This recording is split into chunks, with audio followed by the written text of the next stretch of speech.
5 জুলাই শুভদীপ ঘোষ নামে এক ভাই গোবরা থেকে এই বাচ্চাটিকে আমাদের কাছে নিয়ে আসে।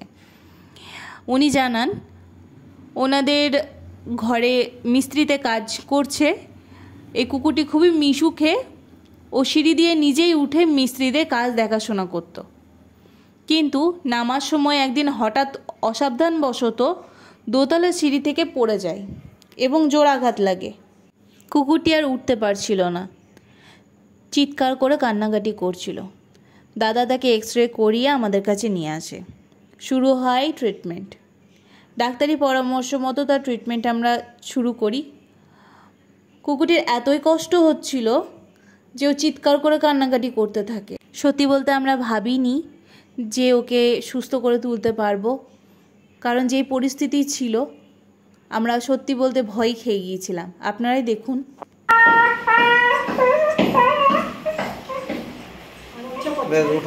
দেখে কি করে দেখি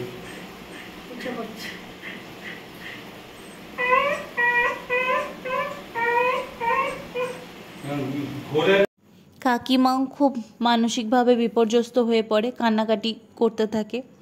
যেহেতু কুকুরটি পরিবারেরই এক অংশ হয়ে উঠেছিল, এই দাদাদের পরিবারের ভালোবাসার জন্যই আজ কুকুরটি সম্পূর্ণ সুস্থ।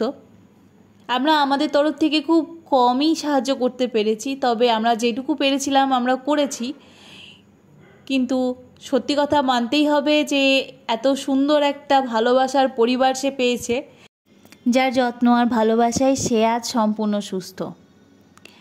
প্যারালাইসিসের সময় কুকুরটির পটি আটকে গিয়েছিল, ইউরিন হচ্ছিল না, সেই সময়ও খুব কষ্ট পেয়েছে। তারপর প্রপার ট্রিটমেন্টের ফল আমরা দেখতে পাই। আস্তে আস্তে সে রিকভারি করতে থাকে, তার খাওয়া দাওয়া স্বাভাবিক হয়, তার কান্নাটা থেমে যায়, তার জোরে জোরে নিঃশ্বাস নেওয়াটা থেমে যায়। আস্তে আস্তে সে উঠে বসতে পারে। তারপর আস্তে আস্তে তার এক পা করে হাঁটা। এই খুশি যে কি খুশি, যারা নিজের হাতে কোনো অসহায় অসুস্থ প্রাণীকে সুস্থ করেছেন তারাই বুঝতে পারবেন। একটাই প্রার্থনা করব, এই রকম ভালোবাসার পরিবার সকল অবলা প্রাণী পাক, আর এরকম ভালোবাসা ও যত্নে সকল অবলা থাকুক।